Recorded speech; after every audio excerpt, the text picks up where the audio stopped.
사랑하는 성도 여러분, 오늘 본문 5절 말씀에 보면 육신을 따르는 자는 육신의 일을, 영을 따르는 자는 영의 일을 생각한다라고 말씀하고 있습니다. 그러니까 육신을 따르는 사람이 있고 영을 따르는 사람이 있다라고 하는 것입니다. 그런데 육신을 따르는 사람은 육신의 일만 생각합니다. 반면에 영의 사람은 영의 일을 생각한다라고 말씀하고 있습니다.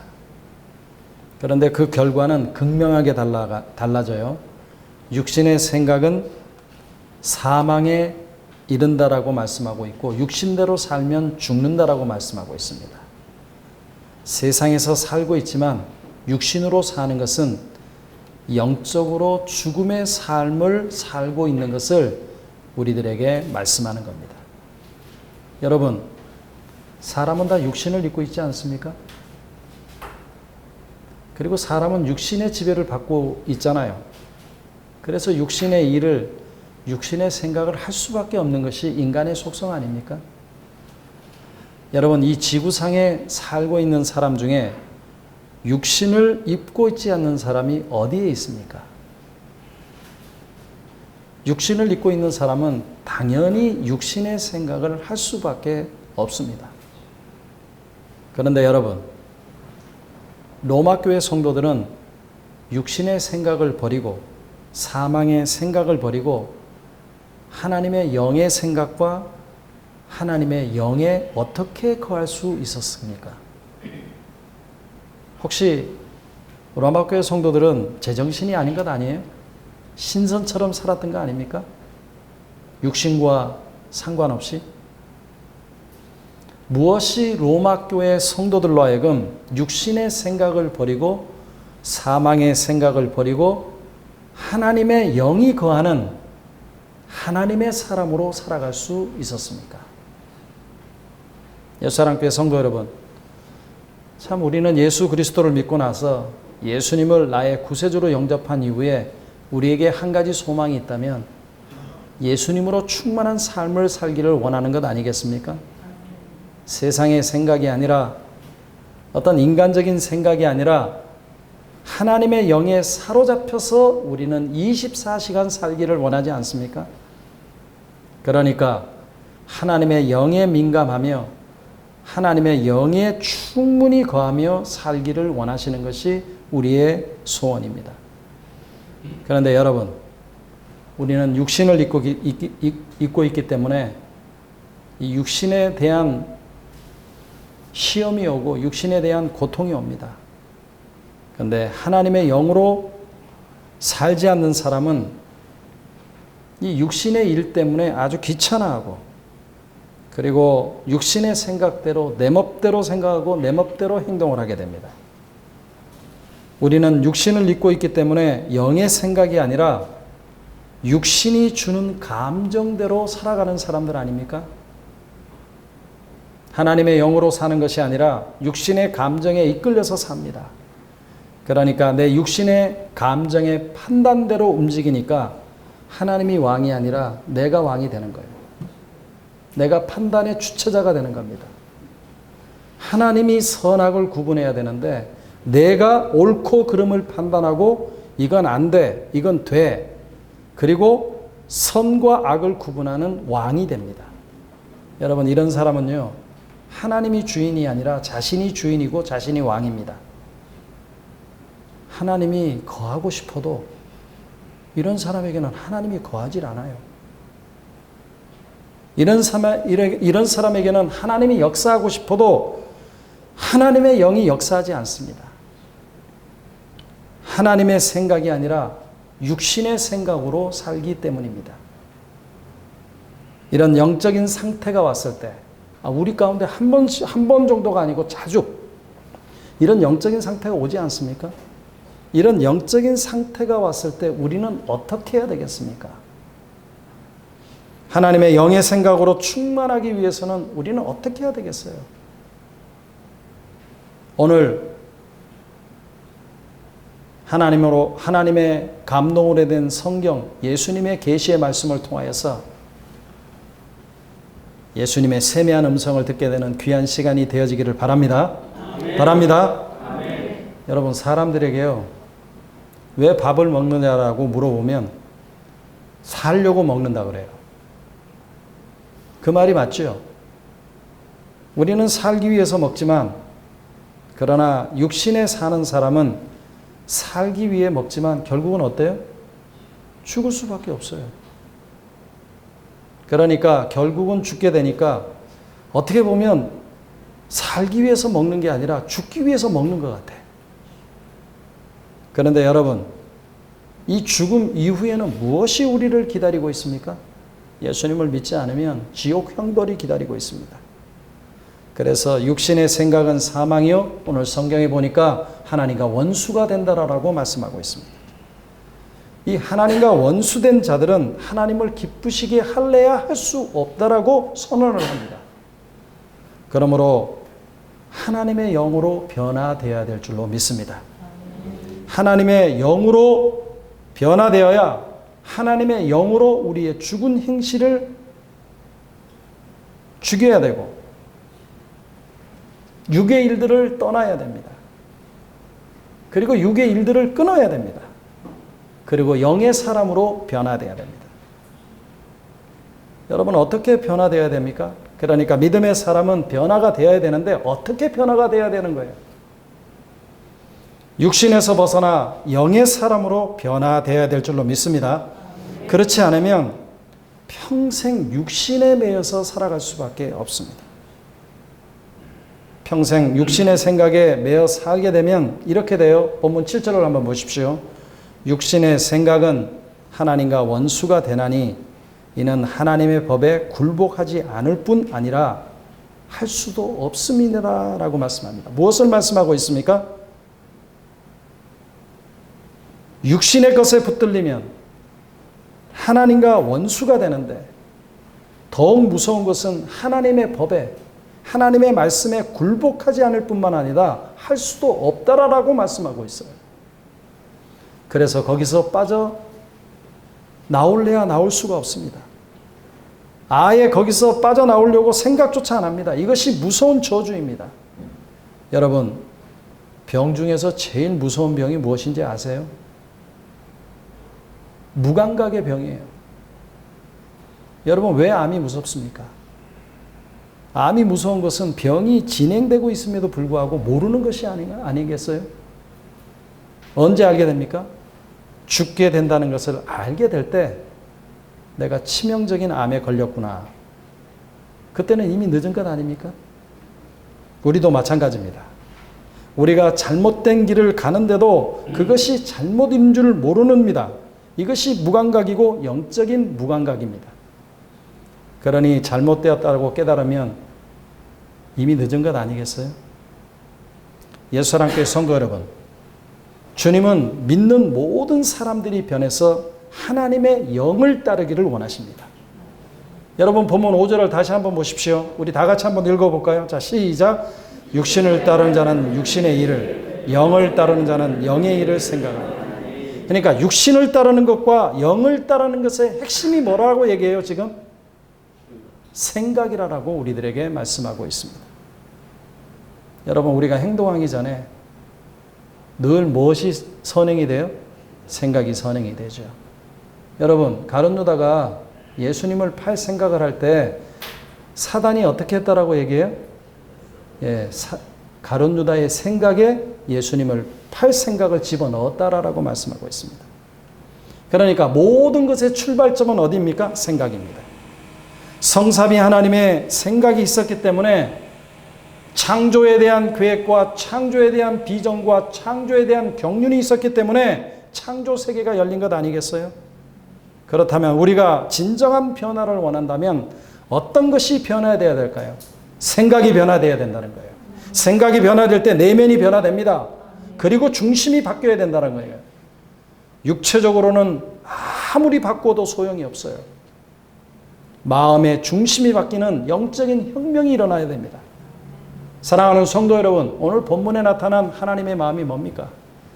오늘 본문에 소개되어지고 있는 하나님의 심정이 뭡니까? 하나님의 의도, 하나님의 계획, 하나님의 목적이 뭡니까? 하나님은 로마 교회 성도들과 함께하기를 원해요. 하나님은 육신의 생각을 버리고 하나님의 생각으로 변화되기를 바라며 하나님이 영으로 나오는 하나님의 영으로 나오는 로마 교회 성도들을 무척 기뻐하시면서 도와주시기를 원하십니다. 사랑하는 성도 여러분, 하나님은 우리가 하나님의 영으로 변화되기를 원하십니다. 하나님은 우리가 세상의 생각으로 육신의 생각으로 사망의 생각에 잡혀서 하나님과 사람의 원수로 사는 인생이 아니라 하나님의 영으로 내면이 변화를 받아서 살아가기를 원하시는 것이 하나님의 마음입니다. 우리 하나님은 그렇게 되기를 원해요. 여러분, 하나님은 전지전능하신 하나님이십니다. 불가능한 것을 가능케 하시는 전지전능하신 하나님이에요. 그래서 하나님은 가장 변하기 어려운 심령을 새롭게 변화시키는 하나님이십니다. 여러분, 하나님이 보내신 예수님만이 우리의 내면을 변화시킬 수 있는 신적인 능력이 있어요. 우리가 잘 아는 그 수존노였던 삭개오, 수많은 사람들의 변화의 물결 속에서도 변화되지 않았던 그가 예수님을 만났을 때 그의 영적인 혁명이 일어나고 그의 내면이 변화되고 있는 것을 볼 수가 있습니다. 그러니까 여러분, 저는 여러분들을 변화 못 시켜요. 우리를 변화시킬 수 있는 분은 유일한 예수님밖에 없습니다. 예수님만이 인간의 못된 성품, 인간의 쓸모없는 자아, 인간의 왜곡된 자기 주장을, 그러니까 믿음의 주장으로, 영적인 주장으로 변화시킬 수 있는 신성을 갖고 있는 분은 예수밖에 없습니다. 그래서 우리는 우리를 고치시고 우리를 어루만져 주시고 우리를 치유해 주시는 예수님 앞으로 나와야 된다는 얘기예요. 예수사랑교회 성도 여러분, 오늘 본문에서 하나님은 하나님의 영으로 어떻게 변화를 시킵니까? 오늘 본문에 보니까 하나님은 하나님의 영으로 나의 주인이 바꿔지게끔 만들어주는 거예요. 여러분, 여러분들의 참된 주인은 누굽니까? 우리는 이제껏 내 자신이 나의 주인이라고 믿어왔지 않습니까? 나를 지키고 나를 보호할 사람은 나밖에 없다라고 생각해 왔습니다. 그러니까 쉽게 얘기하면 내 삶의 주인은 나야. 내가 나의 주인이야. 이것 아니었습니까? 그런데 이렇게 되면 절대로 내가 변화되지 않습니다. 여러분, 이 내면의 정권 교체가 이루어져야 돼요. 내면의 정권 교체가 이루어지지 않으면 우리의 삶에 소망이 없습니다. 나의 주인이 내가 아니라 예수님이 되어야 돼요. 내가 아니라 주님이 나를 다스리는 삶으로 변화되어야 됩니다. 그래서 예수님께서 제자들에게 요구하신 게 뭐냐? 누가복음 9장 23절에 보면 아무든지 나를 따라오려거든 자기를 부인하고 날마다 제 십자가를 지고 나를 따를 것이니라. 본문에서 자기를 부인하라라고 하는 말씀은 네가 너의 주인이 되어서는 안 된다는 얘기예요. 내가 주인이 되면 내 자신을 부인할 수가 없습니다. 그리고 따르라라고 하는 이 말씀 또한 예수님이 주인이 되어 따라가야 된다는 얘기예요. 여러분, 예수님을 주인 삼지 않으면 모든 것을 버려버리고 예수님을 따라갈 수 있겠습니까? 사도 바울은 로마서 16장 8절에서 우리가 살아도 주를 위해서 살고 죽어도 주를 위해서 죽나니 그러므로 사나 죽으나 우리가 주의 것이도라라고 말씀하고 있습니다. 내가 사나 죽으나 나는 주의 것이라고 하는 말씀은 나에 대한 주인이 바뀌었다는 얘기예요. 내 주인이 내가 아니고 주님으로 바뀌었다는 얘기입니다. 여러분, 사도 바울의 이 위대한 고백은 주님께서 주시는 은혜였고 주님이 주시는 믿음으로 한 고백인데 이것은 주인이 바뀌어지지 않으면 이런 고백을 할 수가 없습니다. 그렇습니다. 주인이 바뀌어만 우리가 진정한 변화를 누리게 될 줄로 믿습니다. 그러니까 나에 대한 정권 교체가 이루어져야 돼요. 여러분, 세상에서도요, 주인이 바뀌면 어떻게 됩니까? 집이 변해요. 식당의 주인이 변하면 뭐가 바뀌어요? 메뉴판이 변해요. 여러분, 지난 8월 첫 주부터 우리는 이곳에서 예배드렸습니다. 용인, 수지, 벽산타운 2단지 주인이 바뀌었어요. 그런데 중요한 것은 주인이 바뀌니까 예배당의 모습도 바뀌고 모양도 바뀌고 새 것으로 싹 바뀌었습니다. 예수사랑교회 성도 여러분, 여러분들의 주인은 누굽니까? 옛날에는 나였습니다. 그런데 실상은 내가 아니라 여러분들의 주인은 마귀가 아니었습니까? 그러나 사람들은 그것을 모르고 자기가 주인이라고 생각합니다. 그러나 실상은 마귀입니다. 그러므로 바뀌어야 된다고 하는 거예요. 여러분 바뀌었습니까? 누가 여러분들의 주인입니까? 나를 값주고 사신 예수 그리스도가 나의 주인이 되어야 될 줄로 믿습니다. 아멘. 본문 6절 보십시오. 육신의 생각은 사망이요 영의 생각은 생명과 평안이라. 그러면 육신을 따르는 것과 영을 따르는 것과 무슨 차이가 있어요? 그게 아주 중요합니다. 누가 주인인가를 확인해 봐야 된다고 하는 거예요. 여러분 우리는 로드십을 많이 얘기하죠. 주님의 주님 되심을 많이 얘기하지 않습니까?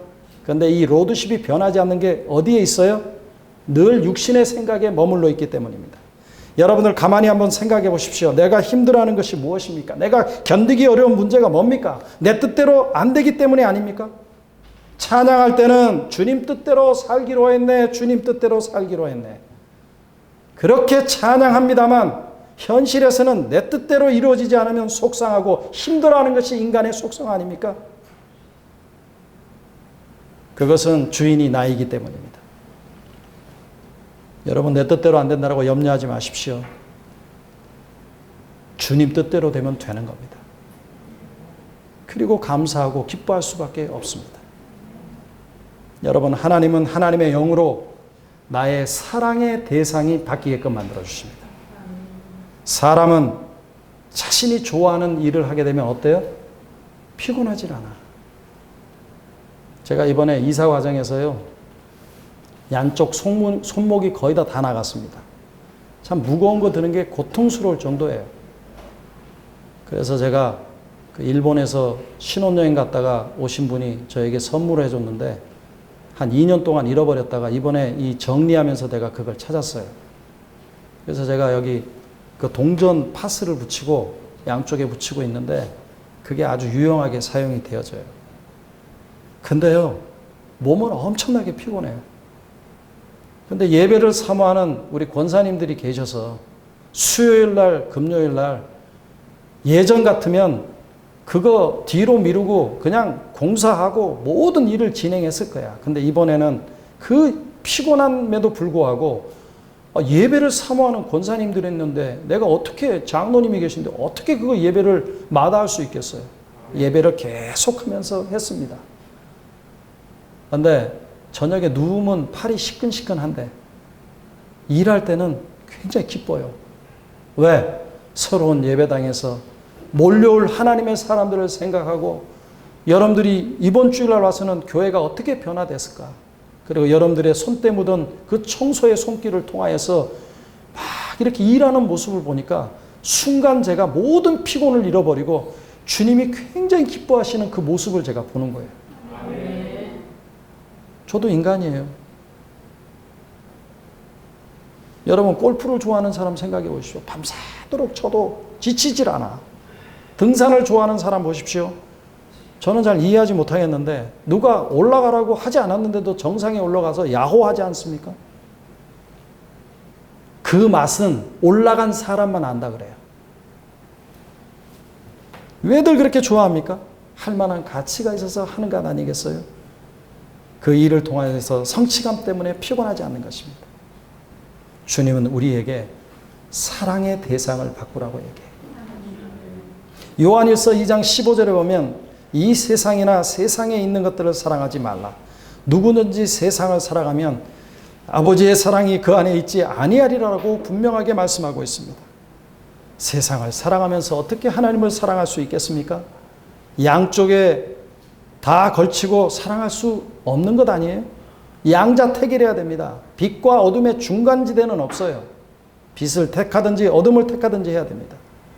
여러분, 우리의 사랑의 대상은 어디에 있습니까? 우리의 사랑의 대상은 무엇입니까? 예수님입니까? 세상입니까? 그러니까 사랑의 대상이 바뀌지 않으면 하나님 아버지의 사랑이 그 안에 있지 않습니다. 그러므로 주님께서 우리에게 하나님의 영으로 역사하는 것은 그 사랑의 대상이 바뀌게끔 만들어 주시는 거예요. 뿐만 아니라 하나님은 성령님을 내 속에 거하게끔 하십니다. 여러분 본문 9절과 10절을 한번 보십시오. 우리 다 같이 한번 읽겠습니다. 다 같이 한번 읽겠습니다. 만일 너희 속에 하나님의 영이 거하시면 너희 육신은 육신에 있지 아니하고 영에 있나니 누구든지 하나님의 영이 없으면 또 그리스도께서 너희 안에 계시면 너희 몸은 죄로 말미암아 죽은 것이나 영은 의로 말미암아 살아있는 것이니. 무엇을 말씀하고 있어요? 하나님의 영이 너희 속에 거하면 그리스도의 사람이 되고 살아있는 사람이 되는 것입니다. 그러니까 그리스도의 영이 없으면 그리스도인이 아니라고 하는 거죠. 성령님은 누굽니까? 그리스도의 영이라고 얘기도 하고 예수의 영이라고 말씀하기도 합니다. 이 그리스도의 영이라고 불리는 성령님은 삼위일체 하나님이십니다. 성령님은 성부 하나님이 이루신 구원의 계획과 예수 그리스도께서 성취하신 구원의 언약을 우리에게 적용시키는 분입니다. 그렇기 때문에 성령님이 내 속에 거하지 않으면 우리는 가짜 짝퉁 그리스도인입니다. 성령님은 어떻게 우리에게 옵니까? 내가 예수 그리스도를 구주로 고백하는 순간 성령님이 내 안에 임재하는 겁니다. 그리고 그 순간에 성령님이 나를 거듭나게 하고 나를 하나님의 자녀로 삼아주시는 겁니다. 더 나아가 성령님은 하나님의 말씀이 내 안에 깨달아지게 하고 그 말씀대로 살도록 나를 이끌어 주시고 인도해 주십니다. 문제는 우리 속에 아직도 거하는 육체의 소욕이, 내 자아가 이 성령의 소욕을 거스려서 싸운다라고 하는 거예요. 여러분 갈라디아서 5장 17절에 보면 육체의 소욕은 성령을 거스리고 성령은 육체를 거스리나니 이 둘이 서로 대적함으로 너희가 원하는 것을 하지 못하게 하려 함이라 라고 말씀하고 있어요. 여러분 육신은요 하나님의 영의 성령과 함께 하질 못해요. 그러니까 여러분들 각오하셔야 돼요. 내가 성령으로 살 것인지 내가 육신으로 살 것인지. 우리 속에서 육체의 소욕과 성령이 싸워요. 그렇기 때문에 우리의 육체의 소욕이 성령을 거스르지 못하게끔 해야 됩니다. 그렇게 하기 위해서는 우리는 성령을 따라 행해야 돼요. 성령님이 나를 지배하실 수 있도록 성령님으로 충만할 수 있도록 우리가 기도해야 될 줄로 믿습니다. 성도 여러분, 성령 충만을 오해하지 마십시오. 성령 충만은 어떤 잠자다가 꿈속에서 신비한 것을 보는 거 아닙니다. 성령 충만은 물량적인 것이 아닙니다. 성령 충만은 인간이 떼쓴다고 해서 받는 것이 아닙니다. 성령 충만은 하나님이 내 안에 계시는 거예요. 예수 그리스도를 믿음이 성령 충만하며 성령 충만함이 예수 그리스도 충만한 겁니다. 성령님이 내 인격을 통치하고 지배하는 상태를 말하는 거예요. 이 상태는 말씀으로 충만할 때 가능합니다. 그러니까 성령 충만은 말씀이 충만한 상태를 우리들에게 의미합니다. 여러분 그렇게 되면요 육체의 소욕을 이길 수가 있어요. 그러나 그렇지 못하면 나도 모르는 사이에 육체의 소욕에 죄를 짓고 만다라고 하는 거예요. 그러므로 우리는 육체를 위해서 심지 말고 성령을 위해서 심어야 될 줄로 믿습니다. 갈라디아서 6장 8절에 보면 자기 육체를 위하여 심는 자는 육체로부터 썩어질 것을 구하고 성령을 위해서 심는 자는 성령으로부터 영생을 거둔다라고 말씀하고 있습니다. 육체를 위해서 심는 자는 육체가 하고 싶은 대로 한다는 겁니다. 육체를 위해서 물질을 쓰고 육체를 위해서 시간을 쓰고 썩어질 것을 거둘 수밖에 없습니다. 그러나 성령을 위해서 심는 자는 성령이 이끄는 대로 힘쓰고 노력하면 생명과 평안을 주신다라고 분명하게 우리들에게 말씀하고 있죠. 그런데 감사하게도 우리가 연약하지만 믿는 우리 속에는 누가 거하고 있다고요? 성령님이 거하십니다. 예수님을 죽음 가운데 살리신 하나님이 성령으로 말미암아 우리를 살리시는 것입니다. 그러니까 성도 여러분, 진정한 변화는 육신의 생각을 따르는 것이 아니라 하나님의 영의 생각을 따르는 겁니다. 그래서 우리의 내면이 변해야 되고 우리의 중심이 바뀌어야 돼요. 육체적으로 아무리 바뀌어도 소용이 없습니다. 내 마음 중심이 바뀌어야 되고 내 전 인격이 바뀌어야 됩니다. 여러분 본문 11절을 한번 보십시오. 예수를 죽은 자 가운데서 살리신 이의 영이 너희 안에 거하시면 그리스도 예수를 죽은 자 가운데서 살리신 이가 너희 안에 거하시는 그의 영으로 말미암아 너희의 죽을 몸도 살리시리라. 할렐루야. 할렐루야. 그러니까 우리 그리스도인들은 생각이 달라야 된다는 거예요. 성령님의 인도하심 속에 생각하고 성령님의 선물인 생명과 평안을 누리는 귀한 성도가 되어지기를 주의 이름으로 축원합니다. 사랑하는 성도 여러분, 믿음은 따르는 겁니다. 믿음은 하나님의 영을 따르는 겁니다. 믿음은 세상의 혼탁한 거짓의 영을 따르는 것이 아니라 하나님의 영을 따르는 것입니다. 만약 우리가 세상적으로 좋아 보이고 세상의 영을 따르면 사망에 이를 수밖에 없습니다. 패망의 지름길입니다. 그리고 세상의 영을 따르면 하나님과 원수가 될 수밖에 없습니다. 그러므로 우리는 하나님의 영의 지배를 받으며 성령의 지배를 받으며 성령의 은혜 가운데 살아가야 될 줄로 믿습니다. 그러므로 믿음이란 따르는 것이고 믿음이란 내 주인의 삶이 바뀌는 것이고 믿음이란 성령의 지배 가운데 있는 것입니다. 예수사랑교회 성도 여러분, 하나님은 축복의 하나님이에요. 하나님은 육신의 생각을 버리고 세상의 거짓의 영을 따르지 않고 하나님을 따르는 성도들에게 마음껏 축복하시는 분입니다. 그러니까 세상의 생각, 육신의 생각을 버리고 성령의 인도를 받게 되면 어떤 결과가 우리들에게 있습니까? 여러분, 세계관과 가치관이 바뀝니다. 자기 중심적인 세계관에서 하나님 중심의 세계관으로 바뀌는 겁니다. 그리고 이런 사람들은요, 모든 관점을 어떻게 보냐? 자신의 관점이 아니라 하나님의 관점에서 보여요.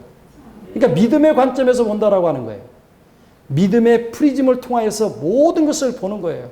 믿음의 렌즈를 통하지 않고는 자기들에게 수용이 되어지지 않는 것입니다. 여러분, 지금 제가 말씀드린 거 굉장히 중요해요. 여러분들이 육신의 관점으로 살 것이냐, 아니면 하나님의 관점으로 살 것이냐. 생명을 살리는 것이고 생명을 죽이는 관점이에요. 뿐만 아니라 가만히 있을 수 없습니다. 가만히 앉아 있을 수가 없어요. 여러분, 자신을 변화시키는 주님의 증거가 내 안에 있는데 변화의 주인공이 예수님을 증거할 수밖에 없잖아요. 그러므로 주님이 자신에게 행하신 일들을 증거할 수밖에 없어요. 내가 이 교회에 오기 전에 이런 삶을 살았는데 이 교회에 와서 예수 그리스도를 발견한 이후에 내가 그토록 좋아했던 것, 세상적인 것 끊어버리고 하나님을 바라보고 나아가는 것, 간증거리 아니겠어요? 아멘. 정말 우리 가운데 그렇게 역사하신 분이 있어요. 지금 이 자리에 앉아 있어요. 그러니까 만난 예수가 있고 그 마음 가운데 그 예수가 자리 잡아서 모든 삶을 송두리째 빼앗아가서 가니까 입술이 변하고 행동이 변하고 생각이 변하고 앞으로의 전개되어질 모든 일들이 변하고 그동안에는 죽고 싶고 그동안에는 모든 것이 파괴적이고 그동안에는 도대체가 내 삶이 무엇인지 허무주의고 우울에 걸려서 정말로 사경을 헤매는 그런 자가 예수 그리스도를 만나고 나니까 주님이 내 생명이고 주님 외에는 내게 소망이 없다라고 하는 것이 분명히 드러나는 거예요. 아멘. 옛날에는 내가 육신에 사로잡혀서 살았는데 이제는 성령에 사로잡히니까 하나님밖에 보이지 아니하고 예수밖에 보이지 않는다라고 하는 거예요. 그런 사람들은요, 목사 눈 맞추기 좋아해요. 날마다 목사 보기 위해서 온다고 교회에. 그러니까 가만히 있을 수가 있어요. 내가 증거할 수밖에 없지. 내가 만난 예수가 내 삶을 변화시키고 내 생각을 변화시켰다. 간증할 수밖에 없지. 이게 육신의 생각과 영의 생각의 극명한 차이점이에요. 뿐만 아니라 영적으로 기쁨과 감사가 넘쳐나요. 예전에는 어떤 일을 할 때 내 공로를 내세우고 내 열심 때문에 일을 했는데 좌절이 오고 힘든 부분이 오면 탈진이 오고 좌절이 오고 기쁨이 없었어요. 영적인 기쁨이 없었어요. 그러나 하나님이 주시는 믿음으로 육신의 생각과 육신의 일을 이기고 나니까 내 마음 가운데 영적으로 기쁨이 넘쳐나는 거예요. 아멘. 사랑하는 성도 여러분, 예수님은 우리에게 육신의 생각을 버리라고 그리고 주님께 나오라고 지금 초청하고 있는 거예요. 아멘. 예수님은 우리에게 하나님과 원수가 되게 하는 육신의 생각에서 나오라고 말씀하고 있어요. 예수님은 우리에게 육신의 생각으로 사망에 이르는 인생이 아니라 영의 생각으로 영의 삶인 생명과 평안으로 나오라고 말씀하고 있습니다. 성도 여러분, 만약 우리가 하나님의 자녀라면 육신의 생각을 버리고 영의 생각을 해야 됩니다. 우리가 하나님의 자녀라면 육신의 생각에 사로잡혀 있는 것이 아니라 하나님의 영의 생각에 사로잡혀 있어야 됩니다. 그러므로 성도 여러분, 우리가 하나님의 자녀라면 내 생각과 내 아집에서 벗어나고 하나님의 영의 생각으로 바뀌어야 돼요. 여전히 우리에게 이러한 변화가 없다면 내가 마귀의 자녀인지 어둠의 새끼인지 한번 돌아봐야 된다고 하는 거예요. 그러나 하나님의 자녀는 자신의 생각과 자신의 아집을 버리고 하나님의 생각으로 돌아옵니다. 하나님이 주시는 믿음으로, 하나님이 주시는 영의 생각으로 변화되어야 된다고 하는 거예요. 여수랑교회 성도 여러분, 그러면 하나님의 영의 생각으로 변화되기 위해서는 어떻게 해야 되겠습니까? 제가 3가지만 여러분들에게 말씀드리는데, 첫째는 하나님 말씀 적으세요. 요즘에 제가 가을에 제가 사드릴게, 교회에서 성경 쓰기 대회, 그 노트 있어요. 김성민 집사님 어저께 오셨는데 하여튼간 가능한 한 교회 나와서 하나님 앞에 예배 드리려고 굉장히 이제 몸부림치고 있어요. 거기서 오라 그래서 성경 이렇게 서필하는 거 있죠? 내가 그거 드릴 테니까 그걸로 적으세요. 창세기부터 시작해서. 아니면 요한복음을 적으세요. 왜 그러냐면 성경을 적다 보면 그 말씀이 하나님의 감동으로 되었기 때문에 내 펜끝에서 움직이는 그 글씨, 내 생각이 정리되면서 이렇게 움직이기 시작하면 하나님이 움직이기 시작하는 거예요. 하나님이 나를 변화시키는 거예요. 어떤 분들은 찬송 좋아하시고 찬양 좋아하시는 분들 있죠. 입술로만 찬양하지 말고 좀 적어봐요. 찬송 중에 임하신 하나님을 만나게 될 줄로 믿습니다. 왜냐하면 우리의 찬송 가사들은 죽을 사경에서, 힘든 상황에서 하나님을 만나지 못할 그런 상황에서 하나님을 만나고 나서 하나님을 찬양하고 성령님을 찬양하고 예수 그리스도를 찬양한 내용이 성경에 있는 이 찬송가에 있는 찬송의 가사예요. 그러니까 찬송 가사를 적으면 그 주님의 놀라운 은혜가 우리들에게 임하는 겁니다. 그러면 내면의 변화가 일어나고, 뿐만 아니라 내면의 변화를 위해서는 수요일 예배, 금요일 예배 나오십시오. 이제 주일 예배 갖고 안 돼요. 나오셔야 돼요. 의지적으로 나오셔야 돼요. 그리고 여전도회, 남전도회 성경 공부 다시 시작합니다. 이번에 하여튼 제가 명수를 제안을 하려고 그래요. 그러니까 기도하시면서 공고문이 붙게 되면 제가 이곳에 와서는 제자 훈련 확실하게 좀 하려고 그래요. 그래서 하나님 말씀으로 여러분들이 변화되어야 되지 않을까요? 특별히 수요 예배, 금요 예배 나오십시오. 나와서 여러분들의 생각의 변화와 여러분들의 영성을 위해서 기도하시길 바랍니다. 여러분, 코로나19로 인해서 통성기도, 기도가 많이 약화되어 있잖아요. 근데 우리 교회는 나오기만 하면 부르짖을 수 있어요.